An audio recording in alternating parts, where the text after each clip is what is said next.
Okay. Yeah, extra credit for Colin. No, I just like it better. Okay. Okay, guys. Let's go. What the heck? When I put it to video, it like zoomed in a little bit. Now I don't have the whole thing in one frame. Oh well, there's the title. I'll stay over here by the graph. That's the important part. All right. So, whole point of everything we've learned so far, okay? So I need you to stay with me. Chase, you with me? Yeah. With me. Okay. So, everything we've done so far in terms of derivatives, we've estimated, right? Yeah. I've estimated and I've said, okay, well, I'm going to take a guess. So we're going to do that again. Let's say I have some function, okay, like over here. And I wanted to, you can draw a new function. We'll just use this one. Let's say I wanted us to take a guess about what the slope of this green tangent line is. Guess a number. What do you think? No, 2. Probably 2. I would 1/2. maybe 1 or 1/2. To me, it looks like it's under 1, doesn't it? Yeah. Okay, so I'd probably say 1/2, 2/3, right? Okay, notation-wise, we've talked about this a little bit. What that means is that I'm saying that f prime of a is about maybe 2/3, right? That's our guess. Okay, f prime of a. Remember, derivative, slope of the tangent line. We got to get it out of our heads that the slope is the tangent line. Whoa. That the derivative is the tangent line, because it's not. The derivative is not the tangent line. The derivative is the slope of the tangent line, right? If I wanted to write the tangent line, I might do something like, what, y equals 2/3 x, what, maybe -1 or +1 or something, right? It'd have to have an equation, okay? So I'm just looking at the m to represent the derivative. Now, everything we've done so far, even derivative sketching, has been estimating, right? Today we're going to put everything we've learned together and learn how to find derivatives exactly, okay? Now, when we first talked derivatives, remember I gave them to you in a table, right? And I said, we talked about how if I'm going to use an ARC, slope of the secant line, to estimate IRC, slope of the tangent line / derivative, right? Then we want the smallest secant line possible. Right? And if I can get a secant line as small as possible, then its slope is going to get as close as we can to the slope of the tangent line, right? Okay, so what we're going to do is we're going to look at this, some arbitrary number a. Okay, whenever we use something like a, what I'm saying is it's not a variable, it's just some random number. Right? It's some random x value, some arbitrary x value, right? Okay, and then I'm defining some arbitrary, okay, as mathematicians, we like the word arbitrary, right? Just some random distance h, okay? H is a distance, okay? H is a distance. It's the distance from the derivative I want and the secant line I'm going to use to estimate the derivative. Okay? So if I were going to write this right here as an x-coordinate, it would be a minus h. Is that fair? This would be a minus h as an x-coordinate, right? Yeah. Okay? And this one would be a plus h, because a is an x-coordinate, some random x-coordinate, and h is a distance. We're doing okay? So far okay? All right. Now, if I want to find the slope of that secant line, I'm going to start, right? I need my y1, y2, x1, x2. I'm going to write the coordinate points out. So this right here, its coordinate point is a minus h, comma, f of a minus h, right? And then the other one is a plus h, comma, f of a plus h. Wait, do you want us to draw in the line? Yeah. Okay. So that's why I told you to sketch the graph and then go over it in pen or something, and then everything else you can do in pencil. Wait, If you didn't go over it in pen or whatever, that's fine. Yes. So the f of a plus h, like when it's in the function, that's just plugging in the a plus h into whatever f Okay, is. so that's what the y value is. There you go. That's my output. So this is like my x1, comma y1, and this is my x2, comma y2. Good. This is me taking that x coordinate and plugging it into whatever my function is. Okay? Good. Good clarification. Okay? So far, okay? Okay, so now I'm going to use my slope formula, right? No different than how you've been using it since like secondary 1 or whatever, 8 or whatever is before secondary 1, I don't know. Okay, so y2 minus y1 over x2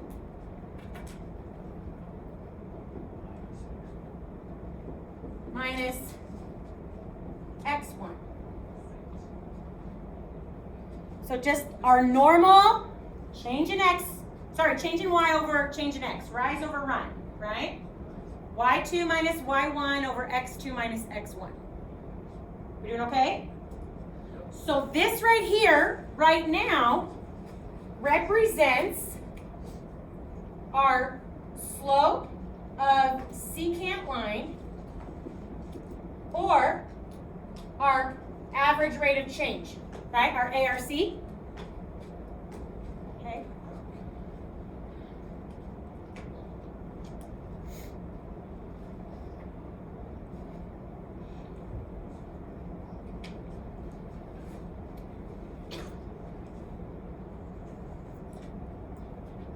Okay.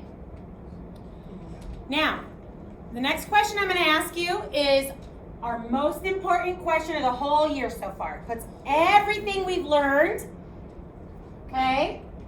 Everything we've learned so far together, okay? So I'm going to ask you the question. I'll say it twice, like normal. I'm going to give you some time to talk about it with your neighbors, okay? You don't need to write the question down on the ultra lavas. We'll put some things on there later today, okay? So here's the question. You ready? Yes. If this represents the slope of the secant line, right? What should I do to it in order to get the best possible estimate of the slope of my tangent line? One more time, okay? I'm going to give you time to talk with your neighbors. If this represents the slope of my secant line, what should I do to that slope in order to make it the best possible estimate of the slope of my tangent line? Okay, I want you to talk about it with your neighbors. We don't know for sure if they're parallel, only if it was like right on the bottom of like maybe a nice small hill. But that's the idea, is we want it to get small enough that we know they have to. Okay? Yeah, actually, or nothing.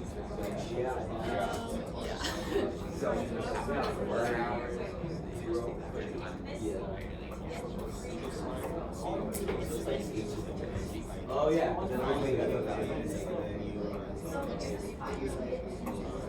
That's smart.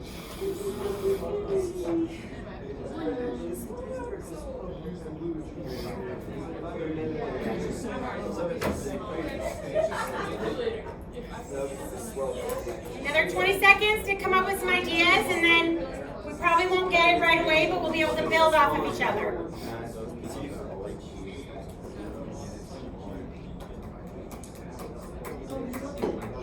Okay, let's come back. What thoughts do you guys have? Okay?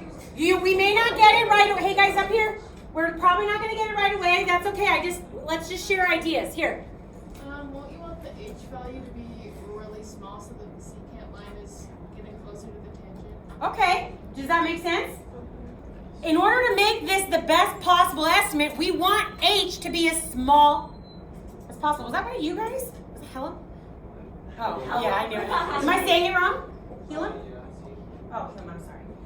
Oh, we just thought of how like h should be like should be like a limit toward like the positive and the negative, like how there's normally like there's a limit. H should be a limit?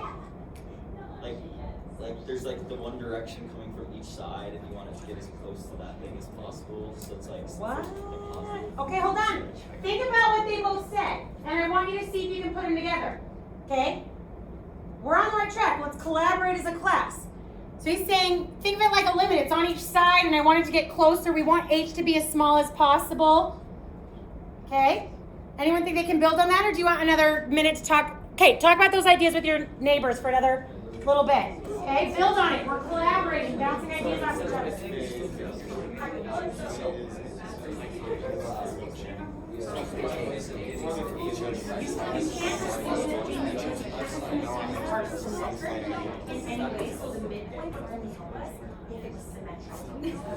Ignore midpoint. Ignore midpoint. H is just like a distance.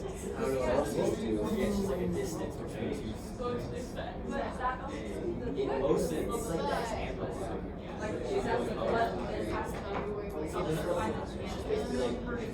What's the point? Okay, let's come back. Anybody think they build off what was said? Let's build off what Anna and Chase were saying. What do you think? Well, yeah, the chain. Well, we're trying to find this. Anyone raise your hand and just tell me an idea you guys were thinking about? Caleb, what was your idea? Come on, Caleb. Yeah, because she might have heard it anyway and was hanging out with her by the windowsill. It's a good one. Do you want to share it? We're just saying that Hold on, quiet. the H should approach 0, so that's something with the limit being 0. What? Did you hear that? He said something about the H approaching 0. Is there a function we've learned about that I can try and figure out what happens as the H approaches 0? What function? Oh my gosh, I thought we were right there. You're breaking my heart. Exponential. No, it's the I can't think of the word. Come on, you guys, you're right there. What should I do to this if I want to figure out what's going on as H approaches 0? Turn it into a. Into a what? I can't think of the word. I can't think of the Oh. word. Come on. Okay, let's try it. Should we just try plugging in 0 and see what happens? Okay, hold on. If I'm plugging in 0 just to see what happens, am I plugging it in for A or H? H, okay? So if I do that, f of A plus 0 minus f of A minus 0 over A plus 0 minus A minus 0. So that's just. Oh wait, then it's Just just take away the H. That's a problem for us, right? Undefined. So I can't just plug it in. So how can I figure out what's happening at 0, whereas I'm approaching 0, but not actually making it 0? Whoa, what? The limit of what? I can't think of it. Take a limit? That's what I'm saying. What do you mean? A limit of what? the limit. The limit of what? Of H? As it approaches 0.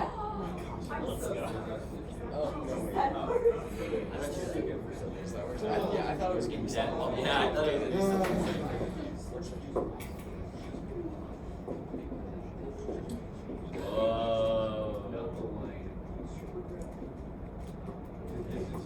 Notice how H represents, right, the distance between the secant line's endpoints and the tangent, point of tangency, right?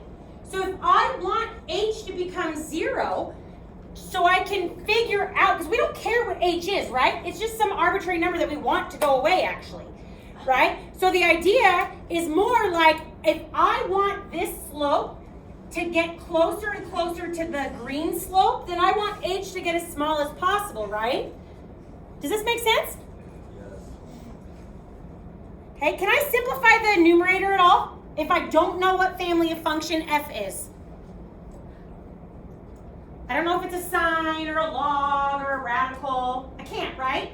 Because I don't know if it's that kind of family of function where I can split, like I can't split a square root over a plus sign, right? So there's nothing I can do at the top, but I can simplify the bottom, right? What do I do? What can I do to simplify the bottom? Great, distribute the negative. I mean, You guys are always expecting it to be harder math than what it is. Be wrong. No. And if it is wrong, it's who cares, Or right? zero. Just Just the 2H. H. That's 0? 2H. Oh yeah, 2H. 2H. Okay. This right here represents the, I'm gonna write it right here.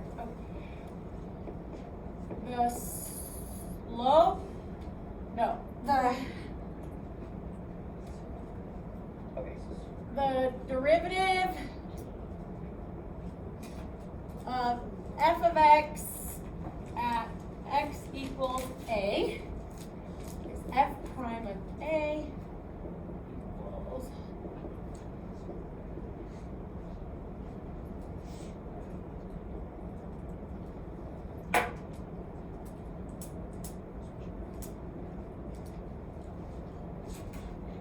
So when I said heavy, I didn't say hard. I just said heavy because we got a lot of math to cover today, and a lot of concepts. But the idea is quite basic. Hopefully you can see that. I took 2 points, did y2 minus y1 over x2 minus x1, right? This is the slope of the secant line, right? And if I make h become 0, then this is going to get closer and closer. Doesn't that match our idea we've been talking about derivatives? I want to make that secant line infinitely tiny, right? And if I can make that secant line infinitely tiny, then its slope is going to become arbitrarily close to the slope of that tangent line, which is what we actually want. Good? And remember, I can't jump straight to the slope of the tangent line because for our slope formula, I need 2 points. And the definition of a tangent line is it only touches it 1 time. So I only have 1 point, right? Okay, you guys with me? Mm-hmm. Okay, so let's try 1. So I have, let's try here. We'll just do, so this is f of x equals x squared.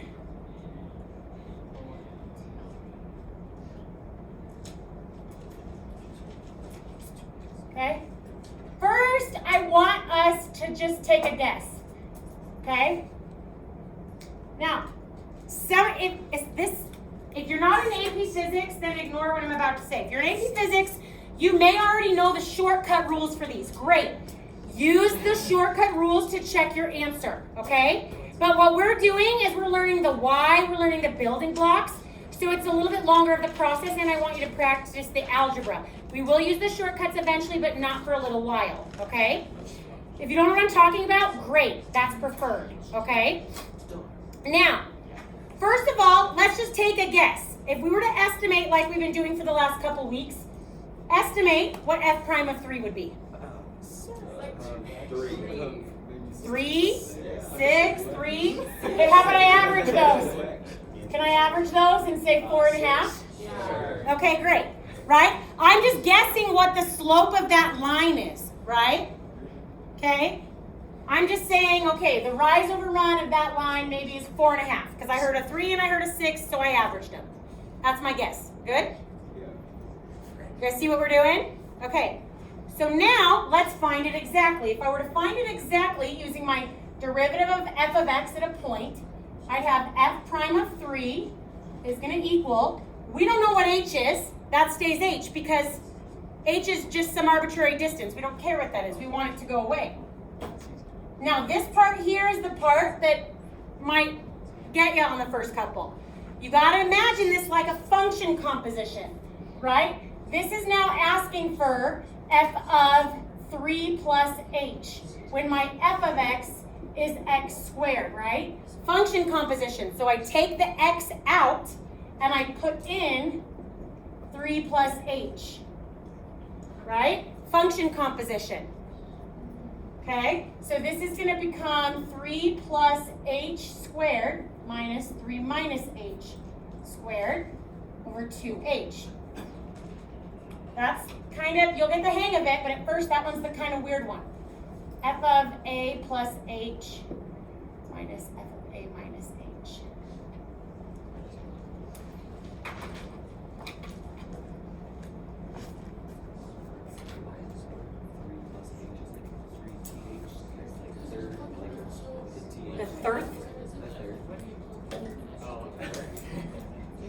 like fifth, but third. The third. I'm in third place. But my jokes are in first. Okay, you guys, I'm pausing to help you understand the function composition with your neighbors. Are you good? Is this making sense? Right, if I had given you f of 5, you would have done 5 squared, right? Okay, so f of 3 plus h is 3 plus h squared. This is my f is my x squared. 3 plus h is what I'm composing it with. Good? Okay, good. Okay, well, we're not going to do these any different than any limit we've ever done. Exactly the same. So that means I plug in my limit value to see what happens, right? So if I plug in my limit value to see what happens, I end up with 3 plus 0 squared minus 3 minus 0 squared over 2 times 0, which is, what does it mean in a limit when I get 0 over 0? There's a hole, which means I know 2 things. If there's a hole, I know 2 things. I know its limit will exist, right? The limit of a hole always exists. And I know there must be some algebraic way for me to rearrange it in order to find the limit. You with me? Yes. Okay, look. It's always going to be a hole. You remember when we plugged in the h is 0 here just to see what happened and I got 0 over 0? It's always going to be a hole for the limit definition. That's the point of it. Good? Okay, so now I'm looking at this. Okay, there's no fraction over fraction. It's not a common denominator. It's not a radical. It's not going to be a conjugate. The only thing I can think of to do there is FOIL out the squares. Okay, so that's what I'm going to start by doing because it's the only algebra I can do. I'm going to multiply out 3 plus h times 3 plus h. So 9 plus 6h.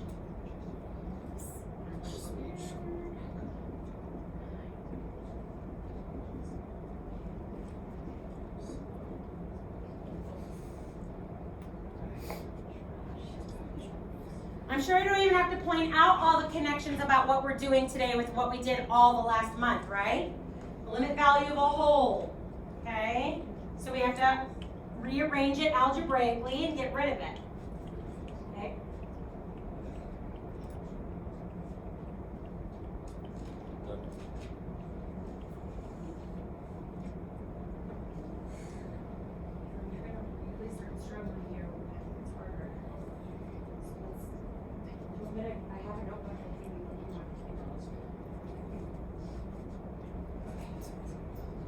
Did I give you enough time to get those foiled out? What's your next instinct? What's your next instinct? Simplify the top. How? Like, Well, you have light starting. Ah, distributive negative, combine like terms. I like it.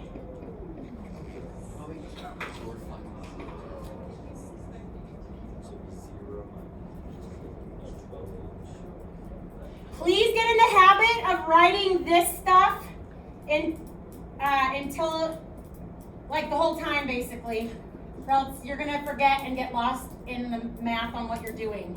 Okay? Keep the limit notation there, okay, until we've evaluated the limit. Okay, what reduces? the 9. Okay, 9 h squared. That's Combine like terms. 12h over 2h's. Limit h goes to 0 of 12h over So 2h. Oh no, 6. It's just 6. Oh, it's just 6. You're right. So what is the limit as h goes to 0 of 6? After. Oh, There's no h in there, so the number doesn't change at all. So was our estimate all right? Sure. Right? We knew it was going to be kind of a steep positive number. How are we doing, okay? so 6. Huh? It was 6. Okay, you guys, we got a bunch more of these to do today and I'm going to build on it. So I just want to kind of, like, again, there's so much going on today. So it's such a dense lesson that I want to make sure we're on the same page, okay? So we know that if I want to estimate a derivative, I take the smallest secant line possible, right? So these represented the slope of my secant line.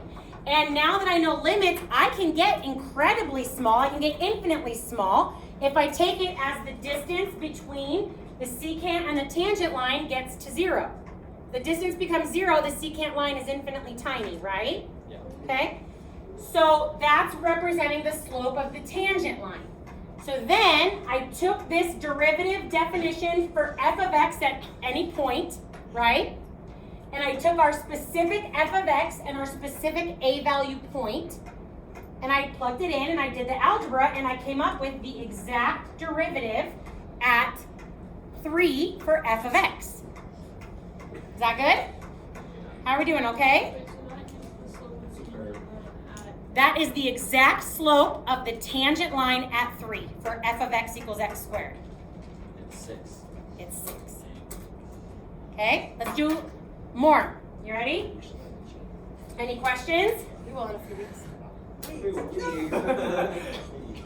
Okay, we're gonna do it again. Sometimes I'm shocked at how much you're like, not you. It's like, all I say is that's a child now, and then it's like response. I hear everything. If I don't say it, I just chose not to Yeah. comment on it. You gotta pick your battles with teenagers. No. Okay. All right. Let's do this one. Okay, so first let's start here. We're gonna do square root graph. Okay? Now, just for the practice, we're gonna sketch it real quick. Okay? Sketch the derivative of it really quick. Okay? So, as x gets really large, what's the slope of my tangent line doing? It's going to flatten out. Look, I know that this is increasing the entirety of its domain, so this is going to be positive the entirety of its domain, right? And I know that my f of x is concave down the whole time, so that tells me that my f prime is going to be decreasing the whole time. And notice how these get closer to positive infinity. So this one, its derivative ends up having a horizontal and a vertical asymptote at 0. Okay? Positive the whole time, decreasing the whole time. Good? How are we doing? Okay? So far okay? Okay, so then I also want, just so we can visualize this, I want us to estimate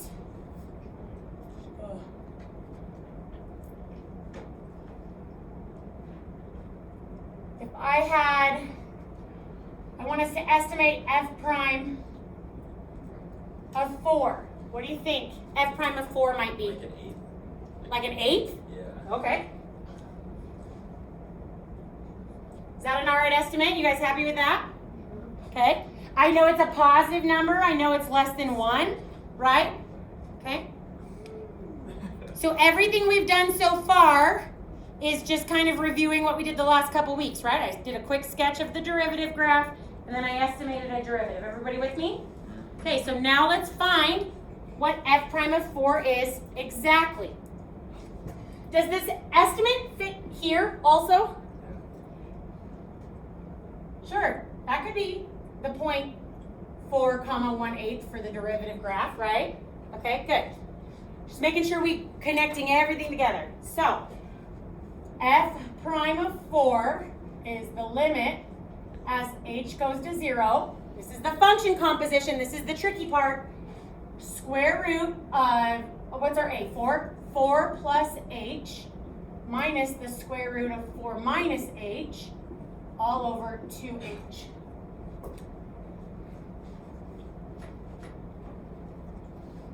So f, my function, is the square root of x.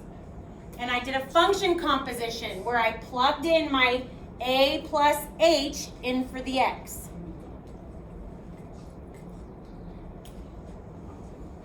We're doing okay?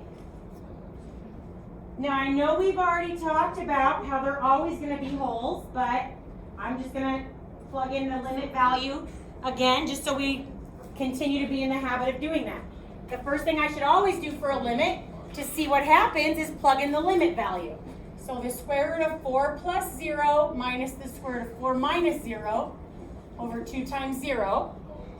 So square root of 4 minus square root of 4 over 0, 0 over 0. So we know it's a whole. It will always be a whole for a limit definition, okay? And so now I know there's some algebra that exists so that I can rearrange it to get rid of it. And lucky for us, Miss Summers made you do a bunch of these in your limit unit. Anybody remember the algebra that we use for radicals? Conjugate pairs. Conjugate pairs multiplying, right? So square root of 4 plus h plus the square root of 4 minus h. And if I do it on the top, I gotta do it on the bottom. Do you guys want me to go through this one, or did we do enough of these in the limit unit? You think you can finish it out from here? Yeah, finish it out.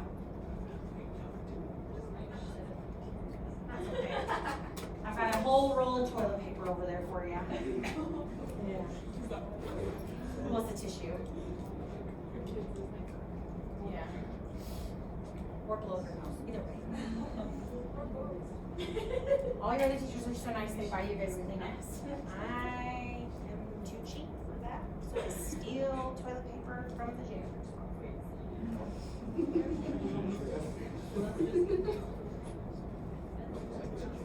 Okay, keep going. I'm going to start writing out the steps too.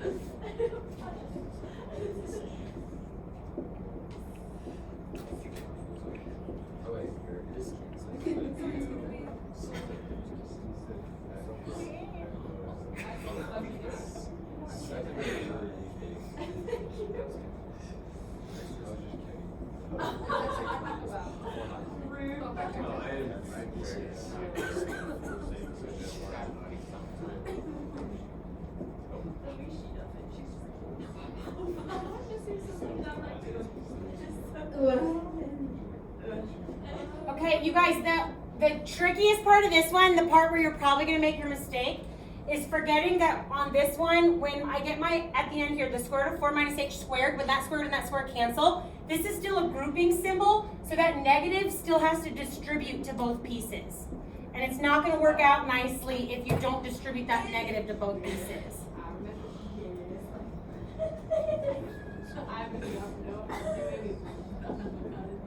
And the limit notation does not drop until I evaluate my limit. So make sure it's there until that point.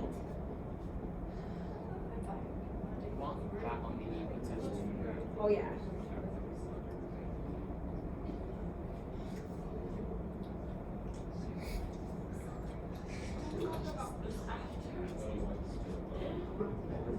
I know I wrote that quick, but you guys had said you wanted to try it on your own, so I just was... I'm just writing it up while you guys are writing it on your own.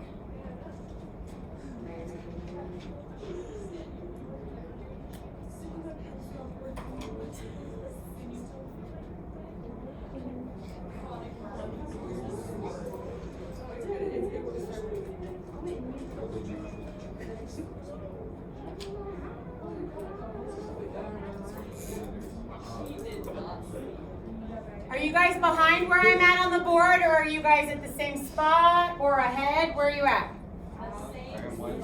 Same spot. What's up ahead of me? We get it, Zach. We get it, Zach. Okay, he said, what do we do? Hold on, Zach, what do we do now? We just cancel out the 2. Oh my goodness.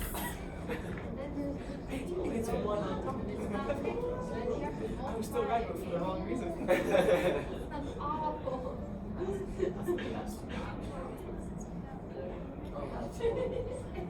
By canceling out that 2h, I eliminated the issue making the divide by 0 error. So now I can plug in h as 0, and because now I can evaluate my limit. So now is the point where the limit notation is going to drop.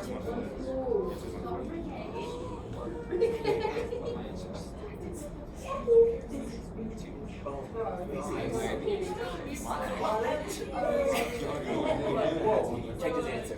I did the physics hack. Physics hack. I want you to check your answer that way. That's nice.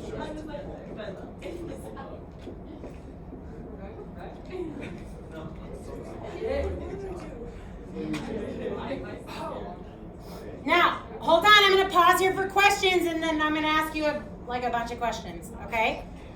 Any questions you guys have for me? We're getting it?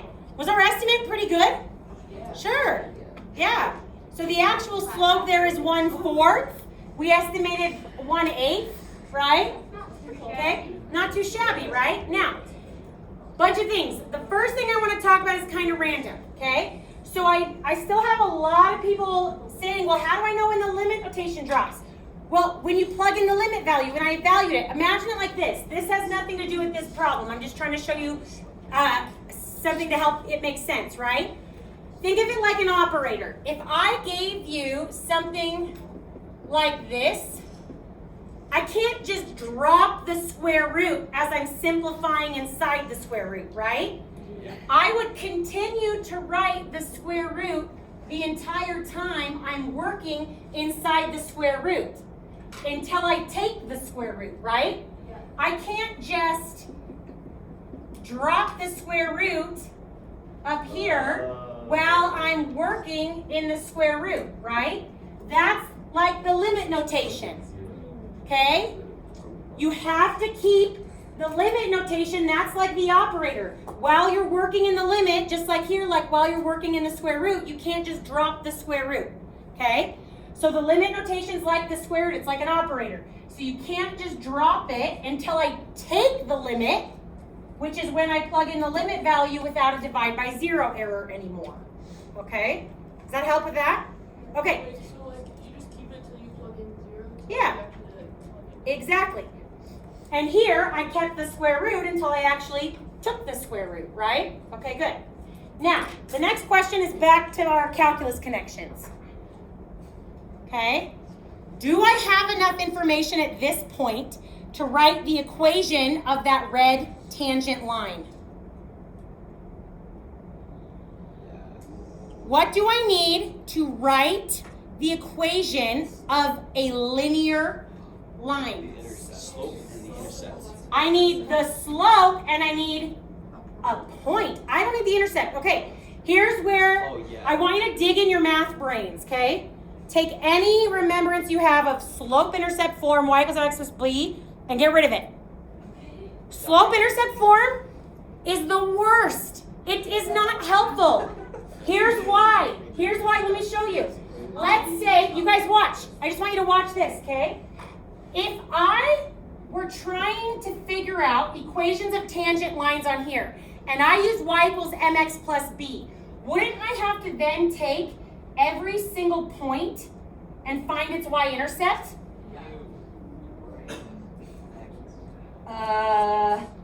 So me saying that this equation of this line is y equals what? 6x minus 500? That doesn't help me at all. Slope-intercept form is so dumb, okay? Here's the only good linear equation, point-slope form. Because I can use any point, not just the y-intercept, which means I can use the point of tangency. So in order to write all of those equations of tangent lines, I don't need to extend them down to get their y-intercept, right? I can just use that point at x equals a as my point. Do you understand why point-slope form is way better? Never use slope-intercept form all year. Only use point-slope form. Am I correct in the assumption you need to review quickly on point-slope form? Yeah. That's what I thought. Okay. So point-slope form is when you just need the slope and any point on the line. Okay? Point slope form. Okay, so for example, if I said write the equation of a line when m is 5 and through the point 1, 3, even though that's not the y-intercept, I can still write the equation of that linear graph. And if I wanted the slope-intercept form for some lame reason, which why would I ever, right? I could distribute the 5 in and combine like terms, okay? But this is way better. You know why? This is also its transformation form, like shifting right 1, up 3, kind of like we do with quadratics. Point slope form is the bomb. Slope-intercept form, lame, okay? Now, I'm gonna write this a little bit calculus-y, but don't be mad about it, okay? So if I was gonna say the point slope form of a tangent line, and m then is my slope of my tangent line, what does m represent for us? The derivative. So our calculus-y way to write this would be f prime of a times x minus a plus f of a. Well, that looks like something very important. That would be good for your ultra lava papers. Okay. Every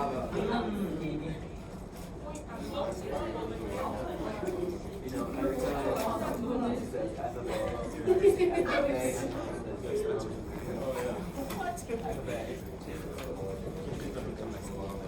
When I'm simplifying fractions over fractions, I always say flip and multiply it. And everyone always thinks I'm saying flip and multiply.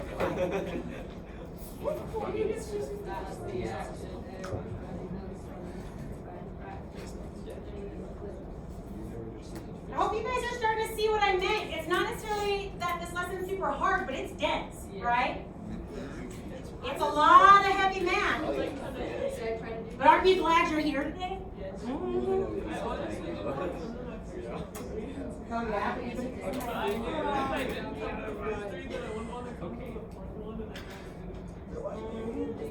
I've done that many times. I've heard that many times. I only do school with your classes.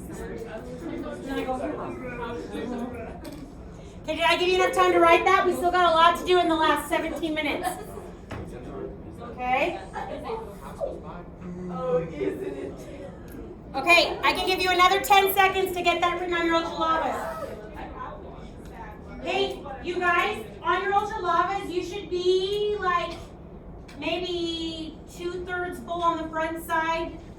And if you're about that, then you've got everything and you're good. If you want to redo it, there's always more stuff over there. Okay, now, you guys, hold on. We're about to like do something really awesome, okay? So we're going to take this idea of finding the exact derivative at a point, and let's say instead of just estimating, okay, this sketch, what if I wanted an equation so I could actually draw the sketch? Now there's a couple ways I can go about that. I could take this point that I know is on this graph, right? And I could plot it. I know at 4 it's 1/4, right? And then couldn't I do that with maybe 20 more x points and then connect the dots? I don't want to do that. There's got to be a better way, right? Yeah. Okay, but do you see that idea, right? I could do a bunch of x points and make like a table for f prime of x, right? Or what if instead I just got rid of a?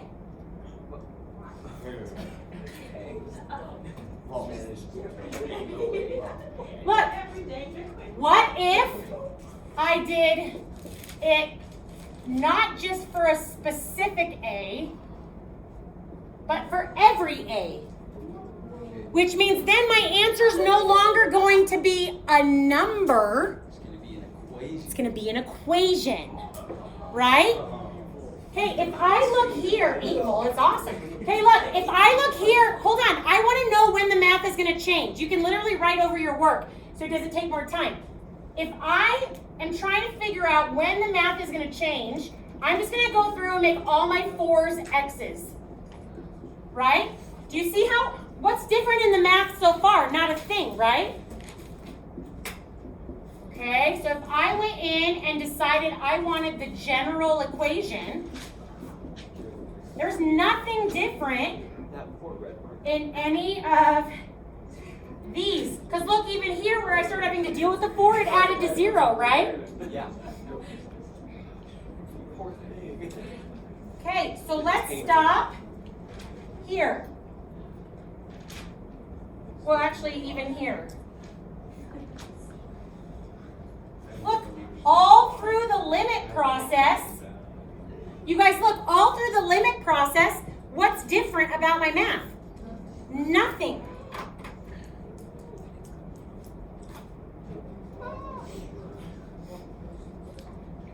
So then, this becomes 1 over the square root of x plus the square root of x,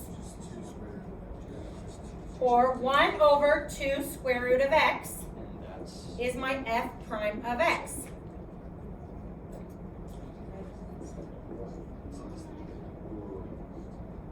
That's strong.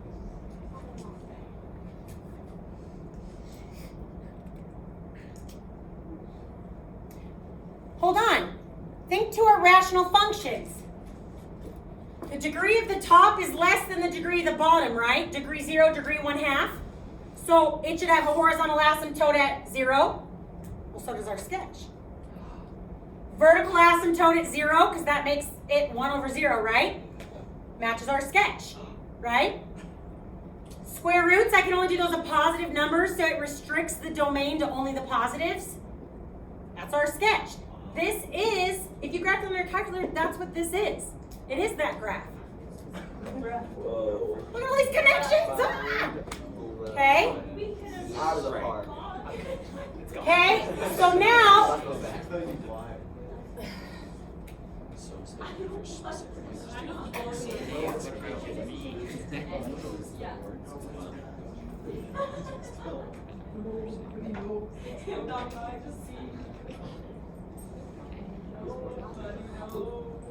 hey, do you guys still have those ultra lavas out? Well, that's good, because you need them again.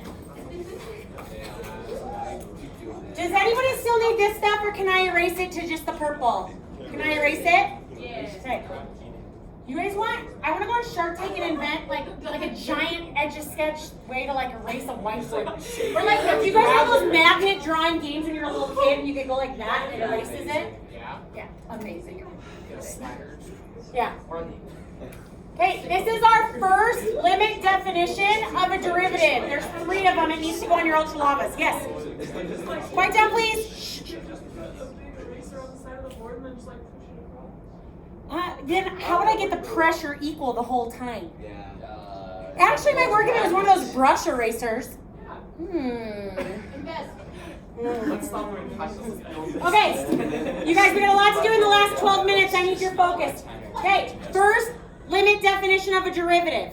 Okay, there's 3. Okay, and all 3 can be used interchangeably.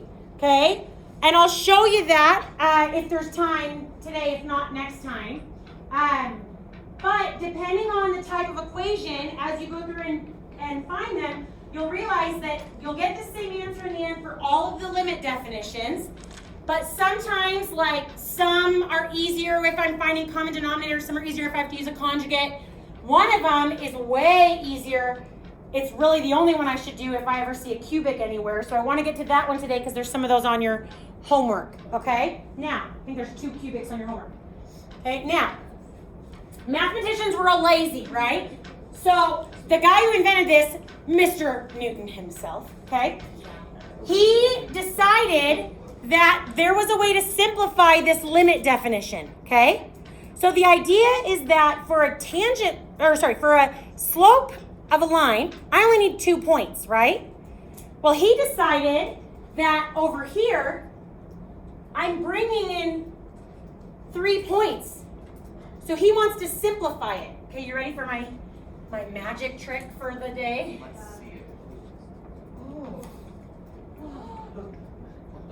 Oh. Hey, that was Look. pretty cool. Yeah. Okay. So here's the idea. If I use A plus H and my original point of tangency, even though those aren't parallel, can you see that as H moves closer here, that secant line is going to become a pretty good estimate of that, Yeah. as long as H goes to 0. So the first way to simplify my limit definition of a derivative is to not bring in this third point with A minus H, but just to use my A plus H, f of A plus H, and my A, my point of tangency. Okay? Now, if I were going to go through the same process again on this, okay, and do my y2 minus y1 over x2 minus x1, right? So slope of my secant line, my ARC, right? So then I'd have f of A plus H minus f of A all over just H now, right? Good? You guys with me? So this is my ARC, my slope of my secant line. So if I wanted to represent my IRC, the slope of my tangent line, then I take the limit as this goes to 0.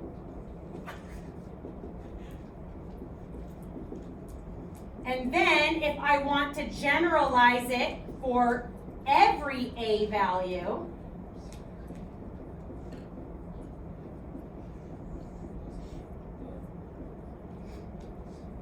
so that's our second definition.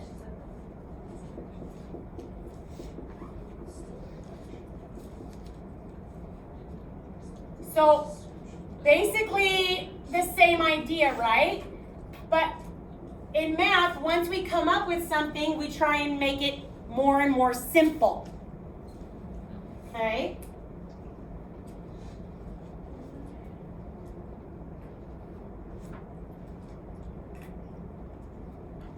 I know I went fast through that one. I'm about to do it again through the third one, so we have time to get through it and do one cubic example. Okay? We're doing okay? So again, in math, once we figure out something that's complicated enough already, we decide, oh, can we figure out how to simplify it, okay? So then the next way Newton said I can make this simpler is, why do I even need a third variable of H? So the next idea is that he said, what if I just get rid of the idea of H and just use that as X? Okay? So if I do that, then the 2 points I'm finding the slope between are those two. Because then that gets rid of H and generalizes it for me already. Does that make sense? Okay? So on this one, my third and final limit definition of a derivative would be f of x minus f of a, y2 minus y1, over x2 minus x1. But this time, it's not that I want some distance to become 0, right? I want these to move towards each other. Does that make sense? So I'm going to do the limit as a approaches x.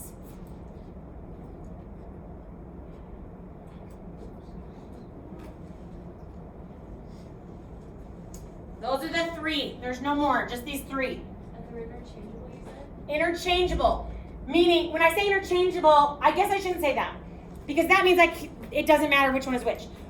What I mean is that if any of the three that I use will get me the same answer in the end. But depending on the family of function f is in, some of them are easier than the others. Does that make sense? Yeah. So the algebra might be a little bit different in the process, and I'll always get the same answer in the end. But you'll start realizing that if it's, a cubic versus a square root versus a rational function, that you might like one versus the other. And I'm going to show you an example of that real quick in the last few minutes of class. Okay? Good. Anything else? Any other questions? You guys are doing great. This is a heavy lesson. Okay. So let me show you one more thing here. An example of picking and choosing. Okay. So let's say I wanted you to write the equation of the tangent line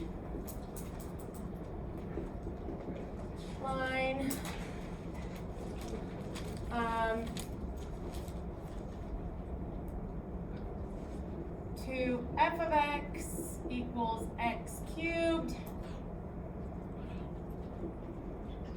at x equals -2, okay? So I'm gonna have to go kind of fast through this, so if it's too fast for you, watch the video later. Okay, quick sketch of this idea. This is increasing the whole time, so its derivative should be positive the whole time, right? This one is really big positive numbers, really big positive numbers. It's concave down, so decreasing, concave up, so increasing. So my guess is that f prime of x will be some positive parabola. That's my sketch, that's my guess. Okay? You guys with me? Okay, so first I'm gonna do the one we're not gonna wanna do. So this is my example of showing you how I'll get the same answer in the end, but some are easier than others, okay? So let's say if I started on this one, just jump straight to that first one. Okay, so if I did that, then limit as h goes to 0, function composition, x plus h cubed, right? That gets composed into my x cubed, right? Minus x minus h cubed all over 2h, okay? So here's why I don't want to do this one. If I plug in my h as 0, notice I get 0 over 0, right? Well, that means I know the limit exists and I have to do some algebra, but the only algebra to do is to FOIL that out 3 times and combine it with like terms on that. I don't want to do that. Do you want to do that? FOIL out 3 binomials? No. So let's try a different limit definition if I know that it's going to give me the same answer. Anytime you see a cubic, you want to do the third one. And as you guys go through these, you're going to start realizing that different families of functions are easier with different limit definitions. So if it doesn't matter which one I do when, do the one that you think the math is easier with. Does that make sense? Okay? So yeah, I could have FOILed that one out. I could have done it and I would have gotten the same answer, but this is way easier if you remember our SOAP, perfect cube factoring. Remember perfect cube factoring? Right? So if I do my perfect cube factoring,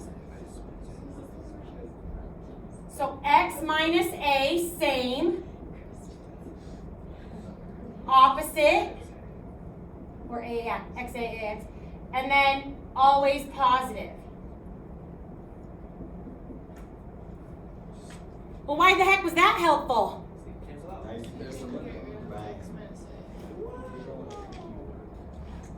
Which was, if a becomes x, that was the divide by 0 error, right? Yeah. So now I can evaluate my limit. So a becomes x, right? A becomes x. So x squared plus x times x plus x squared. My a's became x. Like in the other ones, the h became 0, so we plugged in 0 for h. This one, a becomes x, so I plugged in x for a. Okay? These are all like terms, right?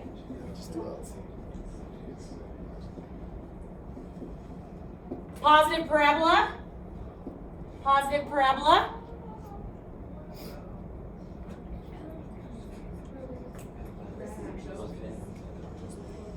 That didn't answer my question though.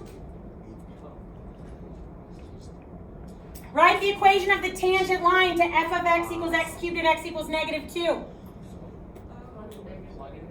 Okay, plug in -2 and I get what? 12. So y equals 12 times x plus 2 how do I find the other thing?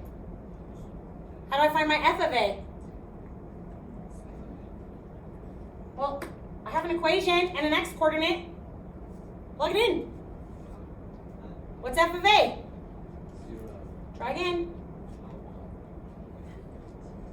This is the hardest question I've asked today.